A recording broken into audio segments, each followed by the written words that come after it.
If it's something that you want to do on a recurring basis, then obviously setting it to schedule.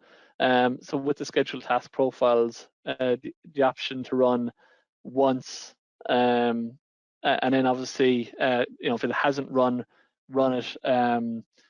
Run it again. But what you might, depending on what the issue is and what you're trying to do, maybe you want to add the AMP as a self-healing action on a monitoring item, as opposed to as part of a rule as such, so that the AMP would actually trigger if the item fails, as opposed to just runs on a one-off basis. Maybe you have a task to clear up disk space once a month, for example. But rather than having that trigger as part of a scheduled task profile and a rule, have that AMP trigger if we low on disk space. So we're talking about self-healing here, which is obviously, again, automation. So if you have policies built that address an issue for you, what you can do is you can have N-central trigger them automatically if the status changes, and you can determine what that status is. So if it goes to a failed or even a warning state, you might want to wait till a failed state.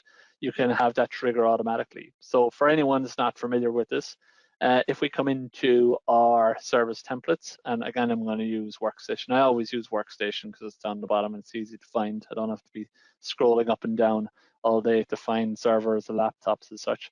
But here we have our disk service. Now, this is the template as it comes out of the box. But if I want to build in a task that resolves an issue, and obviously I want it to trigger all the time that it does, then I'm going to click on the self-healing tab of the service.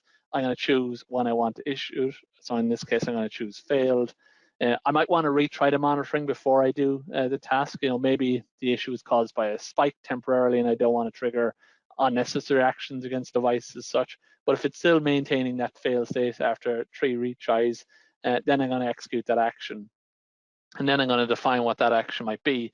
And in this case, it might be execute an automation policy. And from here, then I can choose to, delete temporary intervals or run whatever policy I want in here as such. So by having this built into my monitoring item on my template, that then obviously will trigger any time it's needed. So again, it depends on the situation, the issue you're trying to address. But configuring an AMP as a self-healing issue to a monitored service may be a better approach than including it as a scheduled task profile and a rule against group of devices as well.